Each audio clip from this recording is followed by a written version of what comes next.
साथियों नमस्कार, स्वागत है आप सभी का आपके अपने YouTube प्लेटफॉर्म पर। तो मैं अलग अलग स्टेट की जितनी भी शिक्षक भर्ती की परीक्षाओं का आयोजन होना है, जो भी नोटिफिकेशन होना है या जो भी पात्रता परीक्षा होनी है, चाहे वो जिस भी स्टेट की हो, कहाँ पर अदर स्टेट वाले दे सकते हैं, नहीं दे सकते हैं, कौन से स्टेट में शिक्षक भर्ती आ रही है, कौन से स्टेट में पात्रता परीक्षा का आयोजन हो रहा है, खास करके जो हिंदी भाषी प्रदेश हैं, जहां पर उत्तर प्रदेश और बिहार के या अन्य राज्य जो हिंदी भाषी हैं, वहां के विद्यार्थी प्रतिभाग कर सकते हैं, उस परीक्षा में शामिल हो सकते हैं। वो सभी जानकारियां आपको इस प्लेटफॉर्म पर मैं प्रदान करता हूं। एकमात्र प्लेटफॉर्म ऐसा रहेगा जिस पर आपको अलग अलग स्टेट के बारे में जानकारी के लिए अलग अलग चैनल पर आपको दौड़ना नहीं पड़ेगा। संपूर्ण जानकारी आपको मैं इसी प्लेटफॉर्म पर प्रदान कर दूंगा। एक और मैं जानकारी इसी कड़ी में लेकर के आया हुआ हूं। छत्तीसगढ़ में भर्ती परीक्षा का आयोजन होने वाला है, यानी शिक्षकों की भर्ती का आयोजन होने वाला है। परीक्षा की तिथि भी डिसाइड हो चुकी है। कितने पद हैं? 51,000 रिक्त पदों की बात की गई है। विधानसभा में बताया गया है कि 51,000 पद रिक्त हैं, लेकिन नोटिफिकेशन कितने पदों पर आ रहा है आपको सेशन में जानकारी दूंगा। सिलेबस क्या होगा उस परीक्षा का, क्या अदर स्टेट वालों को मौका मिलेगा, अन्य राज्य वालों को या नहीं। आप सभी लोग वीडियो में बने रहिएगा, संपूर्ण जानकारी इस वीडियो में देने वाला हूं। चैनल पर पहली बार जुड़े होंगे, चैनल को सब्सक्राइब कर दीजिएगा, वीडियो को लाइक जरूर कर दीजिएगा। और हाँ, नीचे पिन कमेंट में टेलीग्राम चैनल होगा, उससे जुड़ जाइएगा। आपको बहुत जल्दी एमपी टेट को लेकर के छत्तीसगढ़ का जो शिक्षक भर्ती का सिलेबस है, उसमें जो सीडीपी का होगा और अन्य स्टेट में भी जहां पर पात्रता परीक्षा या भर्ती परीक्षा हो रही है, सीडीपी का जो भी सिलेबस होगा, कॉमन सिलेबस में सभी स्टेट परीक्षाओं का लेकर के आऊंगा। आपको इसी यूट्यूब प्लेटफॉर्म पर लेकर के आऊंगा, प्रैक्टिस करवाऊंगा, बेहतरीन तैयारी करवाऊंगा और पीडीएफ नोट्स भी प्रदान करूंगा। उसके लिए आपको टेलीग्राम से जुड़ जाना होगा अभी से। आप कौन सी स्टेट परीक्षा की तैयारी कर रहे हैं, इस बात को कमेंट बॉक्स में जरूर लिख दीजिएगा, ताकि मेरा व्यू क्लियर हो जाए कि मैं किस तरीके का कंटेंट आपके सामने लेकर के आऊंगा, जो आपको, अगर आप अलग अलग स्टेट परीक्षाओं की तैयारी कर रहे हैं, जैसे एमपी टेट भी देना है, यूपी टेट भी देना है, तो भी आप उसको लेकर के कमेंट कर दीजिएगा। मैं आपको जानकारी, उसके संबंध में जो जानकारी ले लूंगा, उसके हिसाब से आप सभी को कंटेंट देना शुरू कर दूंगा, प्रैक्टिस करवाना शुरू कर दूंगा। आज के अखबार की खबर है ये, जहां पर आया है कि शिक्षकों की भर्ती परीक्षा का शेड्यूल जारी हो चुका है। राज्य में 51,000 से ज्यादा पद खाली हैं, जिसमें रिक्तियों की बात की गई है तो प्राचार्य के 2,465 हैं, व्याख्याता के 8,904 हैं और प्रधान पाठक यानी जो पूर्व माध्यमिक शाला के होते हैं वो 4,375 हैं, शिक्षक 9,518 हैं, प्रधान पाठक प्राथमिक शाला के 2,288 हैं, सहायक शिक्षक हैं 24,113 हैं। कुल रिक्तियों की संख्या 51,663 है। इस तरीके से कुल रिक्तियां ये आज के अखबारों के अंदर सुर्खियों में बातें रही हैं और विधानसभा के अंदर भी ये बात रही है। इसको लेकर के जो मध्य प्रदेश का व्यापम है, उसने परीक्षा की संभावित तिथियां भी घोषित कर दी हैं। 11 अक्टूबर को सहायक शिक्षक की परीक्षा होगी, 25 अक्टूबर को शिक्षक परीक्षा होगी, 29 नवंबर को व्याख्याता परीक्षा होगी यानी लेक्चरर की परीक्षा होगी। वो इसी साल की बात कर रहे हैं, 2026 में ही ये परीक्षाओं का आयोजन होना है। ये डेट है जब ये परीक्षा का आयोजन किया जाएगा। रिक्त पदों की स्थिति की बात अगर हम करें तो प्राचार्य के 2,465 हैं, व्याख्याता के 8,904 हैं, प्रधान पाठक जो पूर्व माध्यमिक शाला होंगे उसके 4,375 पद हैं, शिक्षक के 9,518 हैं, प्राथमिक शाला के 2,288, सहायक शिक्षक के कुल 24,113 पद हैं। इस तरीके से कुल रिक्त पद 51,000 हैं। यह विधानसभा के भीतर आंकड़ा दिया गया था शिक्षा मंत्री के द्वारा, स्कूल शिक्षा विभाग के द्वारा यह जानकारी प्रदान की गई है। भर्ती की तैयारी अब तेज कर दी गई है। क्या कुछ हो रहा है?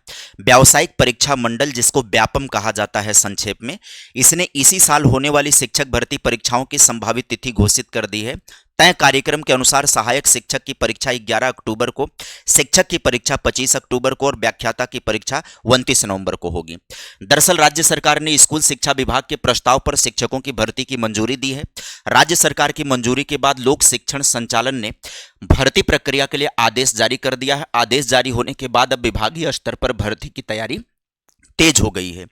जल्द ही आपको नोटिफिकेशन इसके बाबत मिल जाएगा देखने को, इसका डिटेल नोटिफिकेशन आ जाएगा, संपूर्ण जानकारी आपके सामने निकल करके आ जाएगी।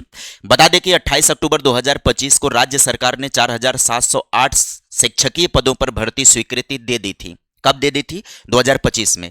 बाद में स्कूल शिक्षा विभाग ने 292 अतिरिक्त सहायक शिक्षक पदों के सृजन की मंजूरी दी। नए पदों के जुड़ने के बाद कुल स्वीकृत पदों की संख्या बढ़कर के कितनी हो गई? 5000। हाँ भैया, यहां पर एक गणित तो क्लियर हो गया कि कुल पद 51,000 खाली हैं, लेकिन पहले चरण में 5,000 वैकेंसी आ रही है। इसका मतलब है छत्तीसगढ़ में लगातार भर्तियों का आयोजन किया जाएगा। पहले चरण में 5,000 पद जारी किए जाएंगे, जिनकी परीक्षा की तिथियां भी डिसाइड कर दी गई हैं। पदोन्नति के बाद भी व्याख्याता के पद जो हैं वो कम हैं। पिछले दिनों स्कूल शिक्षा विभाग ने पूर्व माध्यमिक शाला के प्रधान पाठक से लेकर के व्याख्याता की पदोन्नति की। इसके बाद इन पदों पर रिक्तियों में कमी आ गई। हालांकि अभी भी स्कूलों में 11,369 प्राचार्य और व्याख्याताओं की कमी है। बता दें कि फिलहाल स्कूलों में 2,465 प्राचार्य और 8,904 व्याख्याताओं की कमी है। 7 माह पहले 2008 के सेटअप के अनुसार स्कूलों में 3,636 प्राचार्य और 9,478 व्याख्याता थे, कम थे। पिछले 9 माह में प्राचार्य और व्याख्याता को छोड़कर सभी श्रेणी के शिक्षकों के रिक्त पदों में बढ़ोतरी हो गई है। आगे समझते हैं बात को। प्रदेश में 24,113 सहायक शिक्षक कम है। हालांकि प्रदेश के स्कूलों की जरूरत के हिसाब से 51,663 शिक्षकों की कमी है। स्कूली शिक्षा के रिक्त पड़े पद जो हैं 51,663 पदों में लगभग 50% सहायक शिक्षक के हैं। फिलहाल सेटअप के अनुसार राज्य में 24,113 सहायक शिक्षक कम है। बता दें कि लगभग 9 माह पहले प्रदेश में स्कूलों के शिक्षकों के 45,229 पद रिक्त थे।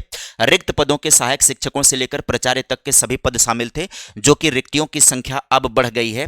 अब 51,000 रिक्त पद यहां पर आ गए हैं।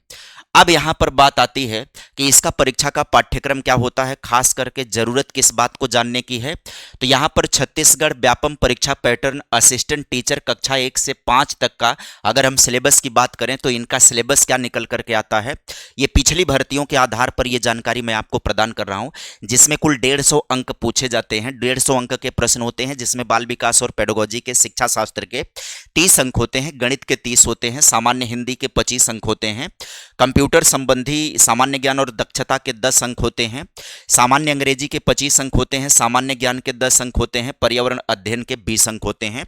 ये 1 से 5 के लिए सिलेबस होता है।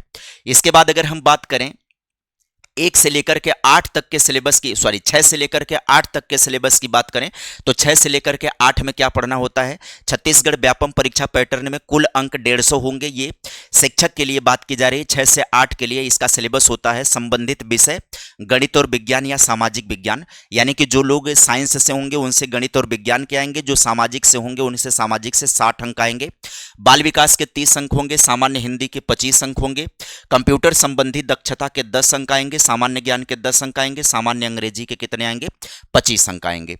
आगे बढ़िएगा। अगर आपको डिटेल जानना है बाल विकास के अंदर कौन कौन से टॉपिक हैं, क्योंकि हमारा जो चैनल है स्पेशली आप चैनल का नाम देखेंगे तो सीडीपी बाई प्रमोद सर के नाम से ये चैनल ही है। कौन से नाम से है? सीडीपी बाई प्रमोद सर के नाम से चैनल है। तो हमारा ये चैनल सीडीपी ओरिएंटेड है, सीडीपी स्पेशल आपका ये चैनल पड़ेगा। सभी स्टेट परीक्षाओं की बात करेंगे तो सीडीपी का सिलेबस लगभग चाहे वो शिक्षक भर्ती की बात कर लें, चाहे वो पात्रता परीक्षाओं की बात कर लें, सीडीपी का सिलेबस लगभग सिमिलर होता है। कहीं किसी स्टेट में कुछ चैप्टर आपको अलग पढ़ने होते हैं और किसी स्टेट में कुछ चैप्टर अलग पढ़ने होते हैं। 2-4 चैप्टर का केवल अंतर होता है। यहां तक कि सीटेट तक को अगर शामिल कर लिया जाएगा तो सीटेट को शामिल कर लें, यूपी टेट को शामिल कर लें और छत्तीसगढ़ शिक्षक भर्ती को शामिल कर लें, एमपी टेट को शामिल कर लें, बिहार टेट को शामिल कर लें, बिहार स्टेट को शामिल कर लें, जो पात्रता परीक्षा होती है सीनियर सेकेंडरी और सेकेंडरी लेवल पर भी जो टीचिंग स्किल पूछे जाते हैं, सब में सेम सिलेबस होता है। 2-4 चैप्टर कम या ज्यादा हो सकता है, यही सेम टू सेम फंडा होता है। इसलिए मैं आपको समझा दे रहा हूं पहले ही कि यहां पर सीडीपी के कौन कौन से चैप्टर होते हैं। तो लगभग आपका सीटेट जैसा ही पड़ता है ये।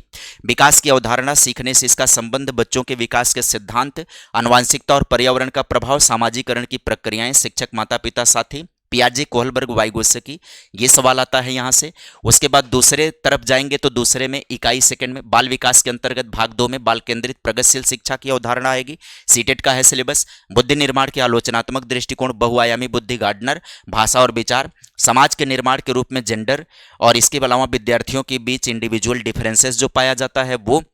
इसके अलावा समावेशी शिक्षा में समावेशी शिक्षा के सवाल आएंगे। समावेशी में कौन कौन से टॉपिक होंगे वो टॉपिक यहाँ पर दे रखा है, कौन कौन से चैप्टर होंगे वो चैप्टर यहाँ पर दे रखा है। इसके अलावा बात करें इकाई 3 पर चलेंगे तो यहाँ पर लर्निंग एंड पेडागोजी के सवाल भी पूछे जाते हैं, जैसा कि आपको सीटेट में 10 नंबर का पेडागोजी देखने को मिलता है, यूपी टेट में भी इस बार ये सेक्शन जुड़ा हुआ है, तो संभावना बन रही है कि इसके भी सवाल पूछे जाएंगे। तो इसके अंतर्गत ये टॉपिक होगा जैसे बच्चे कैसे सोचते हैं, सीखते हैं, बच्चे स्कूल में सफलता प्राप्त करने में क्यों और कैसे असफल हो जाते हैं। ये है सीडीपी का संपूर्ण सिलेबस छत्तीसगढ़ शिक्षक भर्ती में, चाहे प्राइमरी हो चाहे वो जूनियर हो, दोनों में ये कॉमन पड़ जाता है। बस क्वेश्चन का लेवल थोड़ा सा 9-10 हो जाता है। तो अगर आप ये तैयारी कर रहे हो तो इसके माध्यम से आप शिक्षक भर्ती के लिए तैयार हो जाओगे। जो आपकी परीक्षाओं की तिथि पहले ही घोषित हो चुकी है, परीक्षाओं की तिथि घोषित हो चुकी है, मैंने पहले ही बता रखा है कि ये परीक्षाएं आपकी कब आयोजित होंगी। ये परीक्षाएं आपकी 11 अक्टूबर को सहायक शिक्षक की होगी, 25 अक्टूबर को शिक्षक परीक्षा यानी जूनियर का होगा, 29 को व्याख्याता का होगा और यहाँ पर प्राइमरी का होगा 11 अक्टूबर को। तो ये परीक्षाओं की तिथियां हैं, यानी कि अक्टूबर हो गया और नवंबर, यानी अक्टूबर में दोनों परीक्षाएं देखने को मिल जाएंगी। तो अगर आप तैयारी के इच्छुक हैं और अगर आप छत्तीसगढ़ राज्य से बिलोंग कर रहे हैं तो आप कमेंट बॉक्स में कर दीजिएगा। अब सवाल सबसे बड़ा आता है कि क्या अदर स्टेट वाले बच्चे यहां पर अप्लाई कर पाएंगे या नहीं। देखो विद्यार्थियों, इससे पहले छत्तीसगढ़ में वहां का डोमिसाइल लागू होता था, मतलब वहां पर स्पष्ट नोटिफिकेशन में लिखा आता था छत्तीसगढ़ का निवासी होना जरूरी है, अनिवार्य है छत्तीसगढ़ का निवासी होना। तो डोमिसाइल लागू होता था, छत्तीसगढ़ का निवासी होना जरूरी होता था, अदर स्टेट वाले अप्लाई नहीं कर पाते हैं। अब चूंकि समय बदल गया है, दौर बदल गया है, हर स्टेट की परीक्षा में दूसरे स्टेट वाले भी प्रतिभाग कर रहे हैं। ऐसा ना होने की स्थिति में कोर्ट भी मामला जाता है, कई स्टेट में ऐसा हुआ भी है। तो 10% 5% राज्य को डिसाइड करना पड़ता है अदर स्टेट के लिए, और राज्य भी चाहता है कि अदर स्टेट वाले लोग आएंगे तो उसके यहाँ थोड़ा सा इनोवेशन होगा, एक तरीके से शिक्षा में परिवर्तन देखने को मिलेगा, जैसा कि बिहार में देखने को मिला। तो सुनने में इस बार आ रहा कि छत्तीसगढ़ में भी संभावना बन सकती है अदर स्टेट को भी कुछ परसेंटेज मौका मिल जाए तो बाहर राज्य वाले भी अप्लाई कर पाएंगे। अब ये समय बताएगा कि आने वाले टाइम पर जब नोटिफिकेशन रिलीज किया जाएगा तो क्या नोटिफिकेशन में ऐसी बातें कही जाती हैं, क्योंकि एमपी टेट में तो स्पष्ट तौर पर बातें कह दी गई हैं कि अदर स्टेट वाले अप्लाई करेंगे। बिहार में भी स्पष्ट हो गया, क्योंकि इससे पहले बिहार में भी नहीं होता था, बिहार में भी हो गया कि अदर स्टेट वाले अप्लाई कर सकते हैं। यूपी में तो ऑलरेडी रहता है कि अदर स्टेट अप्लाई कर सकते हैं, हरियाणा में रहता है अदर स्टेट अप्लाई कर सकते हैं। बात रही है छत्तीसगढ़ की, इससे पहले नहीं अप्लाई करते थे। इस बार के नोटिफिकेशन का इंतजार करना है कि क्या अदर स्टेट को मौका मिलता है या नहीं। यदि मौका मिलता है, नोटिफिकेशन आता है तो आपको मैं जानकारी अवश्य दूंगा। इसके लिए आपको चैनल पर बने रहना होगा, चैनल को सब्सक्राइब कर लीजिएगा, वीडियो को लाइक कर दीजिएगा। इसके संबंध में जो कुछ भी अपडेट आएगा मैं वीडियो जरूर लेकर के आऊंगा। एमपी टेट के भी संदर्भ में जो भी नया अपडेट आएगा मैं वीडियो लेकर के जरूर आऊंगा। आप सभी लोगों से अपील केवल इतना है कि आप चैनल को सब्सक्राइब करे रहिएगा, बने रहिएगा और वीडियो को लाइक जरूर कर दीजिएगा। और अगर मन में कोई संदेह है, डाउट है, कोई क्वेश्चन है तो आप कमेंट बॉक्स में लिख दीजिएगा, मैं आपके कमेंट को जरूर पढ़ लूंगा। संभव हो सकेगा तो रिप्लाई वहीं पर दे दूंगा, अन्यथा एक और वीडियो बना करके आपके सारे डाउट वहां से क्लियर कर देंगे। आज के लिए सेशन में इतना ही। Bye bye, take care, thank you.